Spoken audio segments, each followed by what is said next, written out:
Goeiemôre gemeenskap van gelowiges, dit is vandag Dinsdag, die 30ste September 2025. En hierdie week gesels ons oor hoe waardevol ons vir God is. Die grootste bewys van jou waarde lê by die kruis. As jy ooit wonder of jou lewe regtig saak maak, hoef jy net na Golgotha te kyk. Daar tussen twee misdadigers hang die Seun van God met uitgestrekte arms. Nie uit dwang nie, maar uit liefde.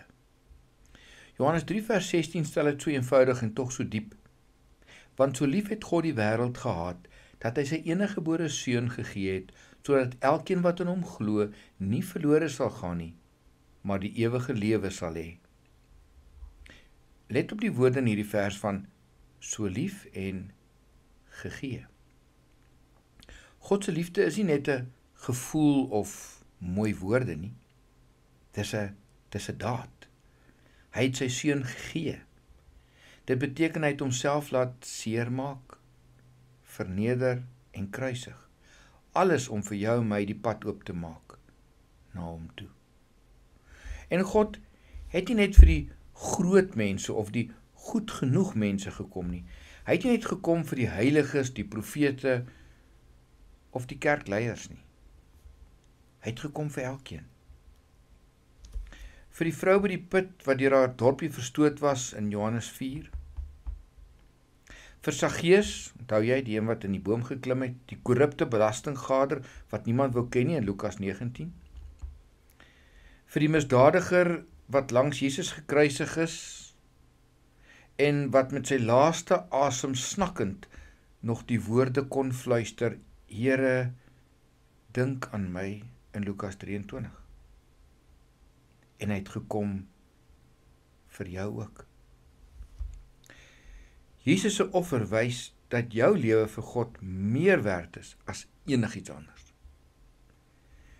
In 1 Petrus 1 vers 18 tot 19 lees ons dat ons nie losgekoop is met silwer of goud nie, maar met die kosbare bloed van Christus, die lam sonder vlek of gebrek. Met ander woorde, selfs die grootste rykdom op aarde kon nie jou waarde bepaal nie. Net die bloed van die Seun van God kon.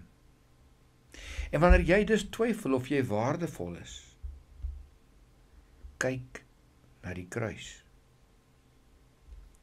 Daar waar Jesus uitgeroep het, dit is volbring, in Johannes 19 vers 30, is jou waarde vir ewig vasgemaak.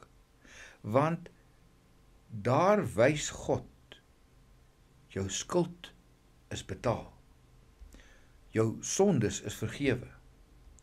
En jou lewe is vir altyd kosbaar in sy oë.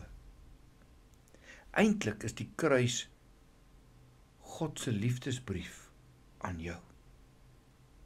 Elke spyker, elke druppel bloed, elke asem wat Jesus gesukkel het om in te haal en uit te blaas, skree eintlik oor jou lewe.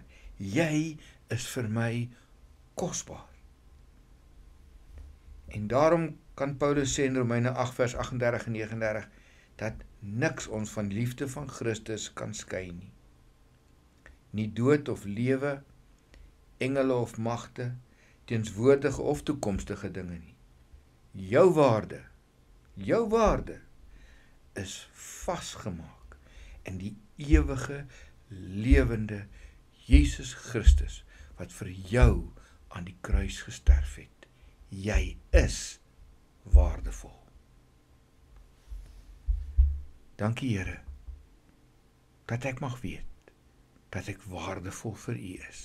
So waardevol, dat U Here Jesus, U lewe ook vir my gegee het. Amen.